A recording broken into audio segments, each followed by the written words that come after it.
मेरे मेहरबान दोस्तों, एक बार फिर मैं अनु कपूर आप सब महानुभावों का, मित्रों का स्वागत करता हूं, अभिनंदन करता हूं, वंदन करता हूं। आप सब मेरे रसिक श्रोता हैं।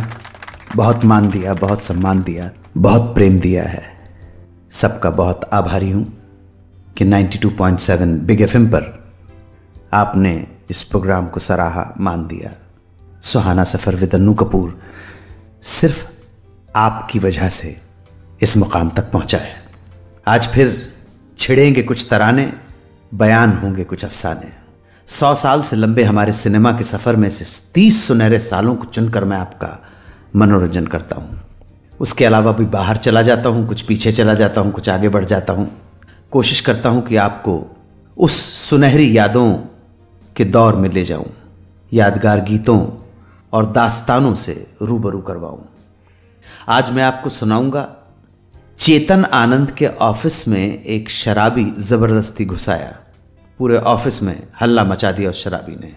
अब ये शराबी कौन था, क्यों घुसाया चेतन आनंद के ऑफिस में, ये मजेदार किस्सा आज मैं आपको बताऊंगा कि हिंदुस्तान की पहली टेक्निकलर फिल्म कौन सी थी, किसने बनाई, क्या थी इसके बनने की कहानी।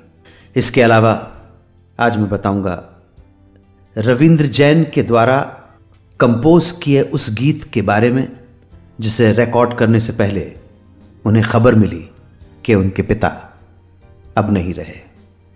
फिर भी इस दुख की घड़ी में उन्होंने वो गीत रिकॉर्ड किया।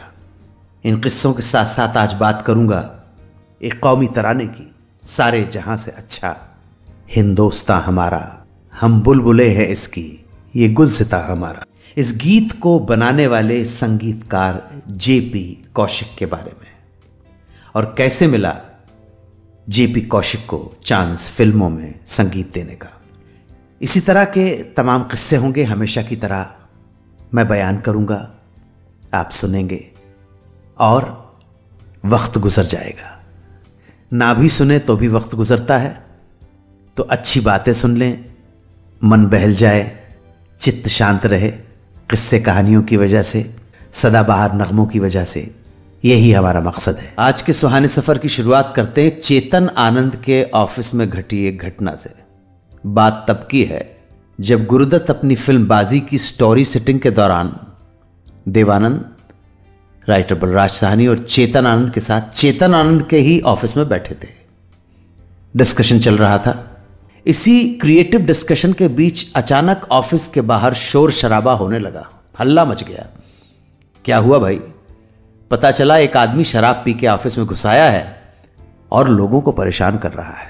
इससे पहले कि चेतन आनंद और गुरुदत्त वगैरह बाहर जाते, ये शराबी धड़धड़ा के केबिन में घुसाया, सीधा पहुंचा देवानंद के पास। अजीब अजीब तरह के चेहरे बनाकर मजाक करने लगा। कभी मिमिक्री करता तो कभी सामान बेचने वाला बन के एक्टिंग करने लगता। जितने भी हिस्ट्रॉनिक्स थे सब बताने की कोशिश कर रहा था ये बेवड़ेबाज। एक तरफ सब लोग उसके जोक्स, उसकी एक्टिंग को एंजॉय कर रहे थे, तो दूसरी तरफ चेतन आनंद इस बिन बुलाए मेहमान जो मुसीबत हो गया था उससे परेशान हो रहे थे। उस शराबी का यह तमाशा आधे घंटे तक चलता रहा। फाइनली जब बर्दाश्त नहीं हुआ, चेतन आनंद अपने स्टाफ पर चिल्लाए और कहा, निकालो इस शराबी को बाहर यहां से। चेतन साहब का गुस्सा देख वो शराबी अचानक नॉर्मल हो गया और वहां मौजूद सभी लोगों को सलाम करने लगा। शराबी को अचानक यूं नॉर्मल हुआ देख हर आदमी दंग रह गया, सिवाय बलराज साहनी के। क्यों? क्योंकि बलराज साहनी ने ही इसे यहां बुलाया था। बलराज जी ने सबको बताया कि दोस्तों, ये शराबी नहीं है, ये एक फनकार है, कलाकार है। और फिल्म बाजी में जो शराबी का रोल उन्होंने लिखा है वो इस आदमी को ध्यान में रखकर ही लिखा है। ये सब हरकतें जो इसने अभी की हैं, ये सब मेरे कहने पर ही की हैं। मैं आप सभी को दिखाना चाहता था कि कितना टैलेंटेड है, इसलिए मुझे यही सबसे सही तरीका लगा। अब आप बताइए कि क्या ये कलाकार अपनी फिल्म में शराबी का रोल करने के लिए सही चॉइस है या नहीं? गुरुदत्त, देवानंद, चेतनानंद और वहां मौजूद हर आदमी इस कलाकार की फनकारी से इतना मुतासिर हो चुका था कि रिजेक्ट करने का सवाल ही नहीं उठता था। सबने यूनानिमसली कहा बिल्कुल ये रोल शराबी का इसके लिए ही है। दोस्तों, एक कलाकार था बदरुद्दीन काजी, और यही बदरुद्दीन मियां बाद में जाकर बन गए ग्रेट जॉनी वॉकर। वापस आकर बताऊंगा हिंदुस्तान की पहली टेक्निकलर फिल्म के बारे में। ये फिल्म कैसे बनी, किसने बनाया इसे, क्या थी इसके बनने की कहानी, ये सब बस थोड़ी ही देर में। आप जुड़े रहें हमारे साथ, हमारे अपने बने रहें और सुनते रहें सुहाना सफर विद अन्नू कपूर, सिर्फ 92.7 बिग एफएम पर। सुनते रहिए रेडियो का number 1 show Suhana Safar with Annu Kapoor, सिर्फ 92.7 बिग एफएम पर। अब बात हिंदुस्तान की फर्स्ट टेक्निकलर फिल्म की। 1950 तक हॉलीवुड में कलर फिल्मों की शुरुआत हो चुकी थी, मगर इंडिया में तब तक कलर फिल्म को लेकर 2-4 कोशिशें ही हुई थी, और ये कोशिशें कोई कामयाब कोशिशें नहीं थी। इंडिया में कलर फिल्म ना बनने की एक वजह यह भी थी कि उस समय हमारे देश में कोई कलर प्रोसेसिंग लेबोरेटरी नहीं हुआ करती थी। इसी माहौल में महबूब खान के दिल में अचानक आया कि क्यों ना एक कलर फिल्म बनाने की कोशिश की जाए। ये वही वक्त था जब महबूब खान की फिल्म अंदाज को अपार सफलता मिली थी। नए जोश थे, नई उमंग थी, और वो कुछ नया करने का इरादा रखते थे। उन्होंने अपने कैमरामैन फरदून ईरानी से अपना आइडिया शेयर किया। फरदून ईरानी महबूब साहब के आइडिया से बहुत जोश में आ गए और उन्होंने कहा कि 16 mm पे पिक्चर शूट करते हैं। मगर महबूब खान पिक्चर को 35 mm पे बनाना चाहते थे। ये बड़ी टेक्निकल टर्म है, 16 mm, 35 mm, 70 mm, cinema scope, ये अलग अलग विधाएं हैं फिल्म मेकिंग की, जिस तरह से फिल्म शूट की जाती है।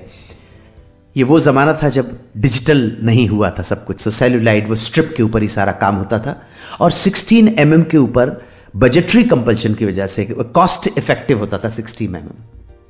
तो महबूब खान 35 mm पे बनाना चाहते थे। फरदून ईरानी और महबूब खान ने इस समस्या को समझा और सॉल्व करने की कोशिश की कि कैसे वो 16 mm पे शूट करेंगे और उसे एनलार्ज करके 35 mm पे दिखाएंगे। मतलब किसी और इंफ्रास्ट्रक्चर पे शूट की जाएगी, उसको ब्लो अप करके पर्दे के ऊपर 35 mm पे आएगी। तब तक 70 mm का चलन स्टार्ट नहीं हुआ था। इन्हीं कोशिशों के दौरान महबूब खान के कैमरामैन फरदून ईरानी को याद आया कि लंदन स्थित टेक्निकल लेबोरेटरी में उनकी अच्छी जान पहचान है, क्यों ना उनसे मदद ली जाए और कलर फिल्म बना ली जाए। महबूब खान ने लंदन की टेक्निकल लेबोरेटरी से संपर्क किया और मदद मांगी।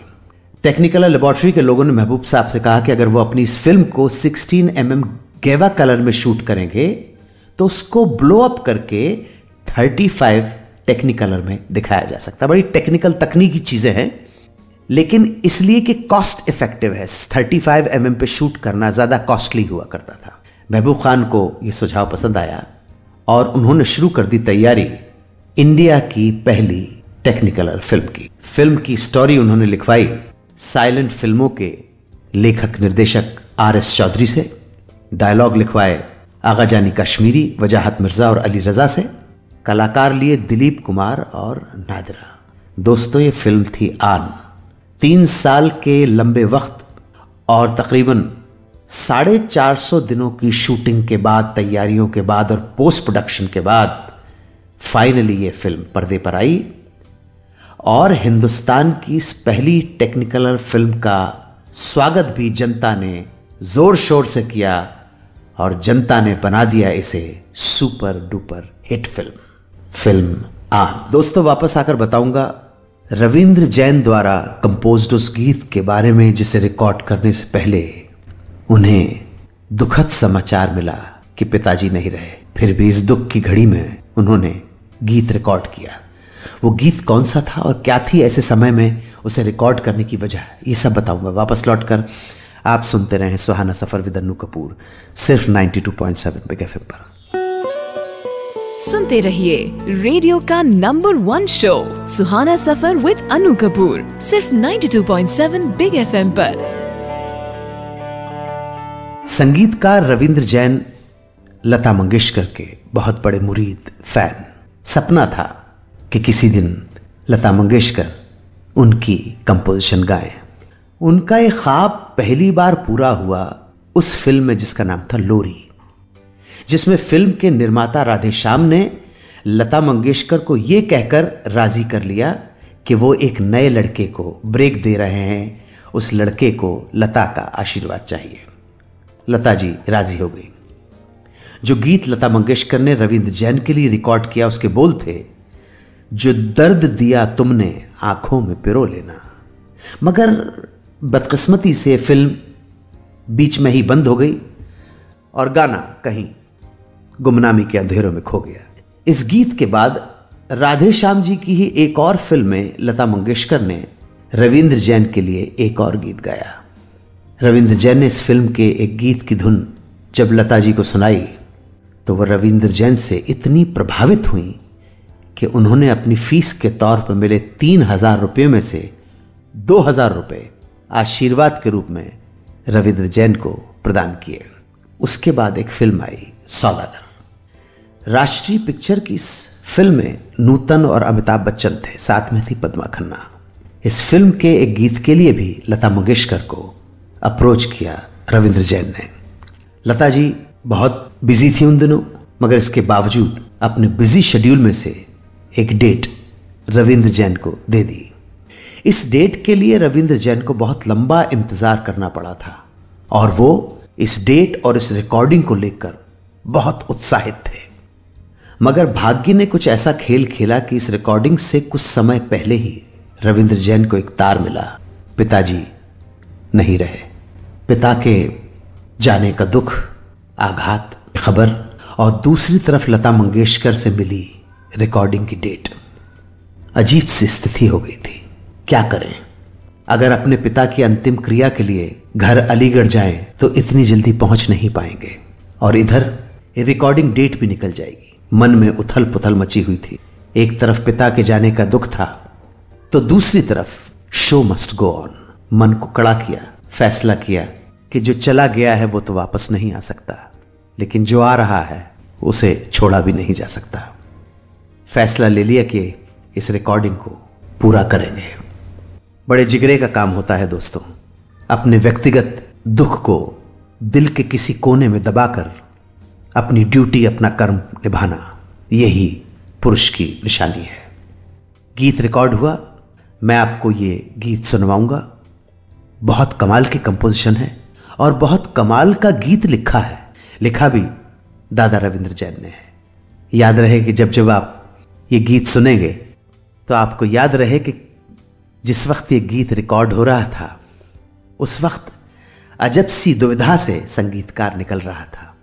पिता के जाने का आघात, वो दुख, और साथ साथ लता मंगेशकर का ये मार्मिक गीत, तेरा मेरा साथ रहे, धूप हो छाया हो, दिन हो के रात रहे, तेरा मेरा साथ रहे। प्रोग्राम के अगले हिस्से में बताऊंगा संगीतकार जेपी कौशिक के बारे में और कैसे मिला जेपी कौशिक को चांस फिल्म में म्यूजिक देने का। ये कहानी बस थोड़ी ही देर में। आप सुनते रहें सुहाना सफर विद अन्नू कपूर, सिर्फ 92.7 बिग एफएम पर। सुनते रहिए रेडियो का number 1 show Suhana Safar with Annu Kapoor, सिर्फ 92.7 बिग एफएम पर। जेपी कौशिक की कहानी, पूरा नाम था जगफूल कौशिक। जेपी कौशिक एक संगीतकार होने के साथ साथ वायुसेना के एक सैनिक और स्वतंत्रता आंदोलन में हिस्सा लेने वाले स्वतंत्रता सेनानी भी थे। जेपी कौशिक ने 50 से अधिक फिल्मों में संगीत दिया। इन फिल्मों में हिंदी के साथ साथ हरियाणवी, राजस्थानी फिल्में भी शामिल थीं। हिंदी फिल्मों में जेपी कौशिक को मौका कैसे मिला, ये कहानी गौर से सुनिएगा। जब कौशिक साहब फिल्मों में संगीतकार बनने के लिए काम की तलाश कर रहे थे तब उनकी मुलाकात हुई मद्रास के जेमिनी स्टूडियो में लेखक रामानंद सागर, अभिनेता मनमोहन कृष्ण और गजानन जागीरदार साहब से। ये सब वहाँ एक फिल्म इंसानियत की शूटिंग में शामिल होने के लिए आए थे और जेमिनी गेस्ट हाउस में ठहरे हुए थे। जेमिनी में मुलाकात के बाद जेपी कौशिक मनमोहन कृष्ण और जागीरदार साहब से लगातार संपर्क में रहे। एक बार बंबई में मनमोहन कृष्ण जी ने जेपी कौशिक को अपनी एक नज्म सुनाई। कौशिक जी ने तुरंत उस नज्म को कंपोज कर लिया। ये नई धुन मनमोहन जी को इतनी पसंद आई कि उन्होंने कौशिक से एक और नज्म की धुन बनाने को कहा और दोनों नज्मों को अपनी आवाज में रिकॉर्ड कर लिया। कुछ दिनों के बाद मनमोहन जी ने कौशिक को बताया कि दोनों नज्में वो ख्वाजा अहमद अब्बास की आने वाली फिल्म शहर और सपना में गाने वाले हैं। अब्बास ने जब तुम्हारी बनाई धुनें सुनी तो उन्हें इतनी पसंद आई कि वो शहर और सपना फिल्म के संगीत की जिम्मेदारी तुम्हें सौंपना चाहते हैं। हालांकि इस घटना के काफी पहले एक बार जब जेपी कौशिक ने अब्बास साहब से काम मांगा था तो अब्बास साहब ने उन्हें यह कहकर मना कर दिया था कि उनके बैनर के परमानेंट म्यूजिक डायरेक्टर दादा अनिल विश्वास हैं, उनकी जगह कोई और संगीतकार नहीं ले सकता। अनिल विश्वास इससे पहले ख्वाजा अहमद अब्बास की फिल्म मुन्ना कर चुके थे, राही, परदेसी, चार दिल चार राहें, बल्कि फिल्म शहर और सपना के लिए भी 2 गीत रिकॉर्ड कर चुके थे। लेकिन जेपी कौशिक की धुनें सुनकर ख्वाजा अहमद अब्बास ने अनिल विश्वास को इस फिल्म से अलग कर जेपी कौशिक को इसमें ले लिया। लेकिन जेपी कौशिक की धुनें सुनकर ख्वाजा अहमद अब्बास ने जेपी कौशिक को अपनी फिल्म में ले लिया। इस फिल्म में जेपी कौशिक ने जिन नज़मों को कंपोज किया वो थी ये शाम भी कहाँ हुई, और दूसरी नज़म थी प्यार को आज नई तरह निभाना होगा। अपने वक्त में ये दोनों नज़में बहुत सराही गई थीं और इस तरह से 1963 में बनी फिल्म शहर और सपना से कौशिक साहब के करियर की शुरुआत हुई। शहर और सपना 1963 की सर्वश्रेष्ठ फिल्म के राष्ट्रपति पुरस्कार के साथ ही बंगाल जर्नलिस्ट एसोसिएशन का पुरस्कार भी हासिल करने में कामयाब रही थी। राष्ट्रपति पुरस्कार समारोह में अब्बास साहब फिल्म की पूरी यूनिट को साथ लेकर दिल्ली गए थे। इस फंक्शन के दौरान तत्कालीन प्रधानमंत्री पंडित जवाहरलाल नेहरू ने अब्बास साहब को बच्चों के लिए भी एक फिल्म बनाने की सलाह दी। इस पर अमल करते हुए अब्बास साहब ने बच्चों के लिए एक फिल्म बनाई। फिल्म का नाम था हमारा घर। साल 1964 में प्रदर्शित हुई इस फिल्म के लिए कौशिक साहब ने 4 गीत संगीतबद्ध किए, जिसमें नवोदित विजया मजूमदार का गाया सारे जहां से अच्छा हिंदोस्तां हमारा। ये गीत आज भी गाया जाता है। ये कौमी तराना है। मजहब नहीं सिखाता आपस में बैर रखना, हिंदी है हम वतन है हिंदोस्तां हमारा। सारे जहां से अच्छा हिंदोस्तां हमारा, हम बुलबुलें हैं इसकी ये गुलसिता हमारा। प्रोग्राम के अगले भाग में एक किस्सा सुनाऊंगा, शंकर जयकिशन वाले जयकिशन की दरिया दिली का किस्सा, लार्ज हार्टेडनेस का किस्सा। आप बस सुनते रहें सुहाना सफर विद अनु कपूर, सिर्फ 92.7 बिग एफएम पर। सुनते रहिए रेडियो का number 1 show Suhana Safar with Anu Kapoor, सिर्फ 92.7 बिग एफएम पर। अब बात शंकर जयकिशन के जयकिशन की। आज मैं जयकिशन की दरिया दिली से भी आपकी पहचान कराता हूं। बात उस दौर की है जब शंकर जयकिशन संगीत की दुनिया में अपने म्यूजिक की, अपने नाम की धाक जमा चुके थे। लेकिन लक्ष्मीकांत प्यारेलाल जैसे कुछ और संगीतकारों की, कलाकारों की स्ट्रगल जारी थी। इन लोगों को अगर काम मिलता भी था तो पैसे कम मिलते। खैर, कंपटीशन होने के बावजूद जयकिशन बाकी म्यूजिशियंस के साथ मिलजुल कर रहने में यकीन करते थे। बंबई के चर्च गेट में गेलॉर्ड नाम का एक रेस्टोरेंट जय किशन का फेमस अड्डा था। अक्सर रिकॉर्डिंग के बाद वो शंकर जी के साथ वहां की एक 23 नंबर की टेबल पर अड्डा जमाते, ड्रिंक्स होते, खाना खाते और संगीत से जुड़े बाकी लोगों को भी उनके साथ आने को कहते। लेकिन अक्सर लक्ष्मीकांत प्यारेलाल हो या कोई और, ज्यादातर लोग किसी न किसी बहाने से मना कर देते थे, बहाने बनाते थे, मना कर देते। जयकिशन को आभास था कि ये सब गेलॉर्ड महंगा रेस्टोरेंट होने की वजह से मना कर देते हैं। तो एक बार जयकिशन ने काफी जबरदस्ती करके इन सब लोगों को शाम को गेलॉर्ड में बुलवा ही लिया। सब पहुंच गए। सबके आते ही जयकिशन ने खूब सारा खाना ऑर्डर कर लिया। अंदर ही अंदर सब डर रहे थे, लंबा चौड़ा बिल आएगा, भुगतान कैसे करेंगे।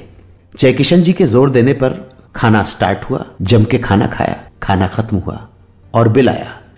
किसी के कुछ बोलने से पहले जयकिशन ने पूरे बिल का भुगतान कर दिया और वहीं से रेस्टोरेंट के मैनेजर को आवाज लगाकर कहा, देखो जी, यहां बैठे जितने लोग हैं उनके चेहरों को ध्यान से देख लो।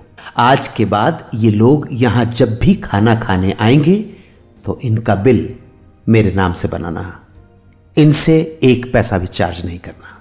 तो इसके बाद क्या हुआ होगा इस बात का हम सिर्फ अंदाजा लगा सकते हैं। उस दिन के बाद से गेलॉर्ड होटल में 23 नंबर टेबल पर जयकिशन जी हों या ना हों, उनके दोस्तों की महफिल जमती थी और महफिल में जो भी खान पान होता था वो सब जयकिशन जी के अकाउंट में चला जाता था। वापस आकर एक श्रोता के एसएमएस में जो प्रश्न पूछा गया है उसका जवाब दूंगा। ये हमारे श्रोता हैं दिल्ली से श्री अनिल कटियाल। उन्होंने एसएमएस के जरिए पूछा है, पहली चिल्ड्रन फिल्म कौन सी थी, आप हमें बताएं। अनिल कटियाल साहब, मैं डेफिनेटली आपको बताऊंगा, बस थोड़ी देर में आप सुनते रहें सुहाना सफर विद अन्नू कपूर, सिर्फ 92.7 बिग एफएम पर। सुनते रहिए रेडियो का number 1 show Suhana Safar with Annu Kapoor, सिर्फ 92.7 बिग एफएम पर। I am back. ब्रेक में जाने से पहले दिल्ली के श्री अनिल कटियाल ने पूछा था एक प्रश्न। उन्होंने एसएमएस पे लिखा, अन्नू जी पहली चिल्ड्रन फिल्म कौन सी थी। अनिल कटियाल साहब, हमारी जानकारी के हिसाब से पहली चिल्ड्रन फिल्म संभवतः एक साइलेंट फिल्म थी, मूक फिल्म थी, जिसे बनाया था प्रभात फिल्म कंपनी कोल्हापुर ने। यह फिल्म 1930 में बनाई गई थी और इस फिल्म का नाम था रानी साहिबा। इस फिल्म में जिस चाइल्ड आर्टिस्ट ने मेन रोल किया था उनका नाम था मास्टर अनंत आप्टे। इस फिल्म में मास्टर अनंत आप्टे को लोगों ने इतना पसंद किया कि वो इस फिल्म के बाद बजरबट्टू के नाम से ही मशहूर हो गए, जो इस फिल्म में उनका नाम था। 1930 में बनी रानी साहिबा का निर्देशन किया था वी शांताराम और केशव राव ठिबर ने। ये दोनों प्रभात फिल्म कंपनी में पार्टनर भी थे। प्रभात फिल्म कंपनी के बारे में आपको एक और बात बता दूं कि ये वही कंपनी थी जिसने हिंदुस्तान में, हमारे देश में पहली बायलिंगुअल फिल्म का निर्माण किया था। वो फिल्म जो एक साथ 2 भाषाओं में बनती है। इस फिल्म का नाम था अयोध्याचा राजा। इसे हिंदी और मराठी 2 भाषाओं में बनाया गया था। तो उम्मीद करता हूं अनिल कटियाल साहब आपको जवाब मिल गया होगा। फिर छिड़ी रात बात फूलों की, बात है या बारात फूलों की, आपका साथ साथ फूलों का, आपकी बात बात फूलों की। मोइनुद्दीन मखदूम की गजल है। जब आप लोगों से बात करता हूं, जब आपको किस्से कहानियां सुनाता हूं, गाने सुनाता हूं, तो लगता है आपका मेरा साथ, बस मैं आपके सामने हूं, आप मुझे सुन रहे हैं, मैं आपको देख रहा हूं। बड़ी कमाल की फीलिंग होती है। इस प्रोग्राम के जरिए बहुत प्रेम दिया है, बड़ी मोहब्बत दी है आपने मुझे। विनम्र निवेदन है कि ये प्रेम बनाए रखिएगा और मैं वादा करता हूं आपसे कि हर स्टेप, जिंदगी की हर घड़ी में मैं आपका दिल बहलाने की कोशिश करूंगा। जय हिंद, वंदे मातरम। आप सुन रहे हैं रेडियो का number 1 show Suhana Safar with Annu Kapoor, सिर्फ 92.7